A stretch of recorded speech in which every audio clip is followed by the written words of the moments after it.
What if one of the most read books in the entire world has been kind of misunderstood? Today, we're diving into a perspective that reframes the Bible, not just as a religious text, but as something, well, something a lot more provocative. And honestly, it might just change the way you see it. So let's get right to it. Here's the core question our source material poses. Is the Bible a guide for your personal faith, about how to be a good person and all that? Or is it something else entirely? Could it be a blueprint for building a society, a kind of political playbook? The answer might not be what you expect. Okay, so first things first, let's start on familiar ground. For billions of people, the Bible is, at its heart, a book of religion. But what do we even mean when we say that? Let's break it down. You've probably heard this popular acronym before, right? BIBLE, standing for Basic Instruction Before Leaving Earth. Our source for today actually agrees with this, but it asks a really critical follow-up question. What exactly is it instructing us to do? Is it just about being a good person, or is there a bigger picture we're missing? So, our source gives us this pretty standard definition of religion, a belief system focused on a God with its own set of rules and traditions. And for most people, this is the lens they use to read the Bible, as a guide for their personal faith. But this is where the argument takes a really sharp turn. All right, get ready for a major plot twist. This is where our source suggests a pretty radical shift in how we look at this. What if the main point of the Bible isn't religion, as we just defined it, but something more like politics and governance? And boom, here it is. This quote from the source lays out the entire argument in one powerful sentence. The idea is that the Bible is, at its core, a book of societal instruction.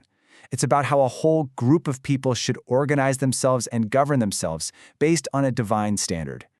And the source argues the evidence is just all over the place, woven through the whole text.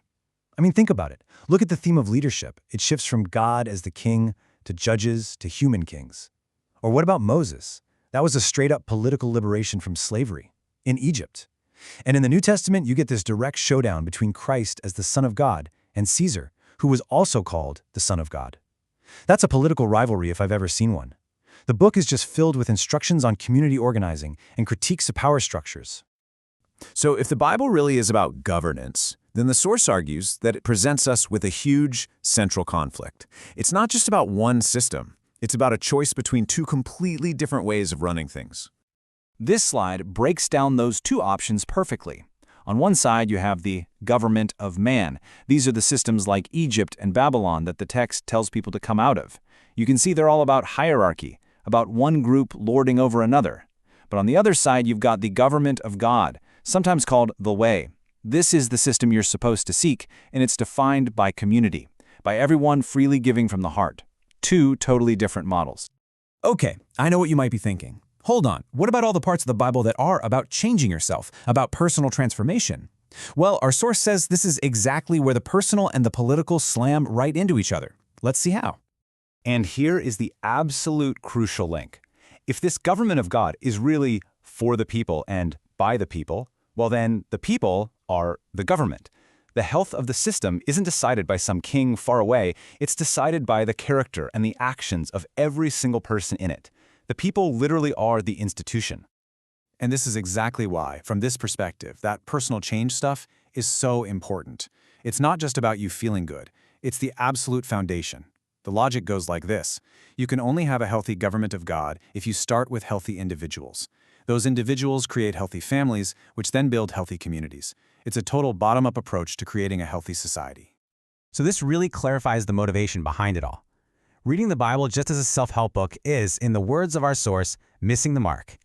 The point of all that personal growth isn't just for you, it's so you can become a better, stronger part of the whole community, so you can better serve God and the people around you. So, what does this all boil down to? After looking at the Bible through this political and governmental lens, what's the big takeaway for someone reading it today? Well, this source basically extends an invitation. It's an invitation to try reading the Bible not just as a list of religious rules, but as a practical manual on how a community of believers can and should govern themselves. The goal?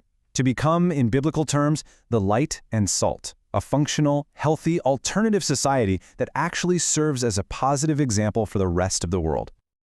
And this whole perspective ultimately leads us right back to one of the biggest questions of all, one that our source leaves us to think about.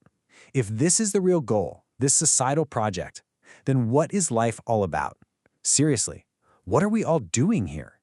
So, what do you think? Is this a totally new way of looking at a text you thought you knew?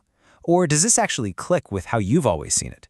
We would genuinely love to hear what's on your mind, so drop a thought in the comments below. If you get a kick out of perspectives that challenge your thinking, the best way you can support what we do is to like, subscribe, and maybe share this with someone you know who would find it interesting. Your support really does help us make more explainers just like this one. Thanks so much for hanging out, and we'll see you in the next one.